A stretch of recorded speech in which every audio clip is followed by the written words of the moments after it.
ফিরে এলাম আজকে বাংলাদেশে। জনাব জালালউদ্দিন ফারুক বিরতির আগে সত্যের ওস্তাদ আওয়ামী লীগ, অসত্যের ওস্তাদ নাকি আমরা? জনাব শাহজাহান সাহেব ইতিহাস কথা বলবে, আমরা কথা বলার দরকার নাই। তথ্যভিত্তিক কথা বললে খুশি হব।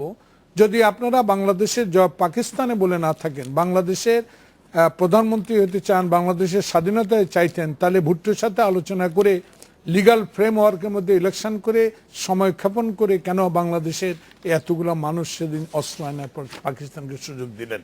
সে ইতিহাস কথা বলবে, সত্য কথা কে বলে, অসত্য কে কথা বলবে, জনগণের সেটা ঠিক করে নিবে। আপনি আরেকটা কথা বলেছেন, হাঁটেন, আপনাদের নেত্রী হেঁটে গেছে, হাঁটার সময় আসতেছে। সে এমন হাঁটায় হাঁটবো, সে হাঁটায় আর ঘরে ফিরবো না। তো সে কারণে আমি মনে করি যে কিছু উচ্চবিলাসী পুলিশ দিয়া সরকারি যন্ত্র ব্যবহার করে বিএনপিকে অনেকদিন দামিয়ে রেখেছেন, অনেকদিন দাবিয়ে রেখেছেন, অনেক মামলা দিয়েছেন, অনেক অত্যাচার করেছেন। আপনি গয়েশ্বরকে 2 দিনের রিমান্ডে নেন, আলালকে 3 দিনের রিমান্ডে নেন, আমাদের বিরুদ্ধে মামলা করেন। মির্জা ফখরুলের কি বয়স হয়েছে যে গতকালকে সে গাড়ি ভাঙছে? আর একটা লোক অফিসে বসে আছে, তাকেও আজকে আসামিগিরি মামলা করেছেন, রিজভী আহমদ। আমি এইটুকু বলতে চাই যে হাঁটার গল্প দুর্বল আমাদেরকে বলেন না। আমরা কৌশল জানি, আমার নেত্রী কৌশল জানে। কারণ এরশাদ বিরোধী আন্দোলনে আপনাদেরকে ইতিহাস কথা বলবে, আপনার নির্বাচন এরশাদের আমলেও গিয়েছিলেন।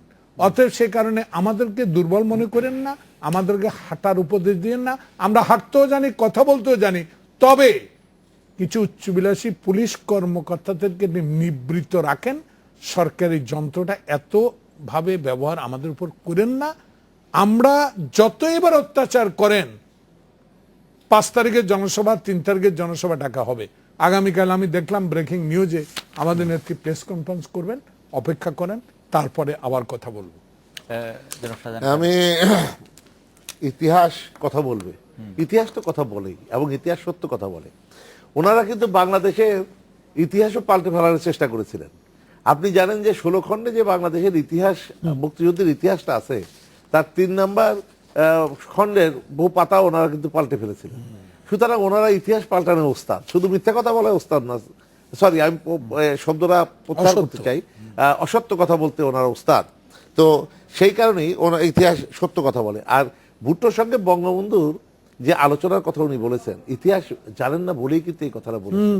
ইতিহাসটা হলো এই যে বঙ্গবন্ধুকে তাহলে কি ওনারা বিচ্ছিন্নতাবাদী নেতা হিসেবে বিশ্বের কাছে পরিচিত করাবার চেষ্টা করেছিলেন? এটাই হলো রাজনীতি। কিন্তু শাহজাহান ভাই, আমি একটা জিনিস আসলে বুঝতেই পারি না, আজকের আলোচনায় 1971-এর ওই বিষয়গুলি কেন রেলেভেন্ট? না, এটা ওরা মানে ওনারাই কেন আনেন, আপনারাই কেন জবাব দেন? মানে এটা কেন রেলেভেন্ট? যেহেতু আনছেন সেই কারণে ভুলটা, এই যে ভ্রান্তিটাকে সংশোধন করা দরকার। অর্থাৎ কিনা বঙ্গবন্ধু প্রমাণ করেছেন যে বাঙালি জাতি আমাকে ম্যান্ডেট দিয়েছে, আমি এই চেয়েছি, বাঙালি জাতি এই চেয়েছে, সুতরাং গত এক বছর বিএনপির কথা বাদ দিলে বিএনপিও এই কথা সবসময় কোনোদিন এটা অস্বীকার করে না। এই ইতিহাস আশ্রয়ী রাজনীতি বিএনপি গত 1 বছর ধরে এটা শুরু হয়েছে। আর একটা জিনিস কি জানেন, সেটা হচ্ছে যে ওনাদের ওই যে মানে নৈতিকভাবে সমর্থন দেন হইলো জামাতের হরতালকে। তো এবার আজকে নৈতিকভাবে সমর্থন দেন নাই বলে আমি তাকে ধন্যবাদ জানাই। আমিও জানি না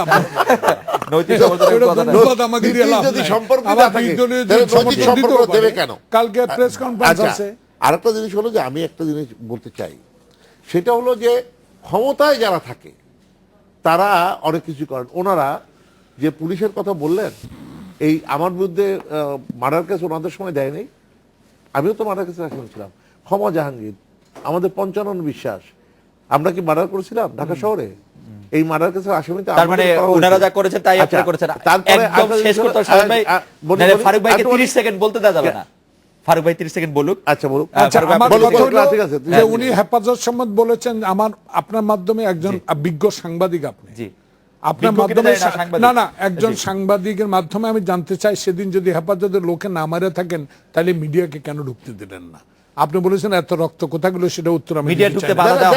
আপনারা বাংলাদেশে আপনারা যারা শেখ মুজিবুর রহমানের মতো একজন শ্রদ্ধেয় ব্যক্তিকে এবং জিয়াউর রহমানের মতো একজন শ্রদ্ধেয় ব্যক্তিকে বেগম খালেদা জিয়া পার্লামেন্টে বক্তব্য বলেছে শেরে বাংলা, এদেরকে আমরা অক্ষত অবস্থায় সমালোচনা না করে জায়গা মতো রাখি সেটা আচ্ছা, আপনারা আমরা এই জায়গায়- কিন্তু আজকে এই সরকার আপনারা আমরা এই জায়গায় খুনিকে, শেষ করি। এই খুনি এবং যারা খুনি তাদের সাথে সমঝোতা করছেন, খুনিদেরকে আচ্ছা, মন্ত্রী করছেন, কর্নেল তাহের যারা হত্যার শেখ মুজিবুর মামলা- রহমানের গায়ের কর্নেল চামড়া তাহের দিয়া হত্যার ডুবডুবি বাজাবে, মামলার তাদেরকে রায় মন্ত্রী কিন্তু করে কি দিয়েছে। দিয়েছে? আর আমরা আপনারা এখানে শেষ তাদেরকে করতে বলেন হচ্ছে রোজা জয়নাল আবদিন দিয়ে ফারুক আমার সাজাদ খান, আমাদের এই ছিল কোনো আজকের আদালত- বাংলাদেশে। দেখা হচ্ছে আগামীকাল এই সময়। শুভরাত্রি। আপনারা ইতিহাস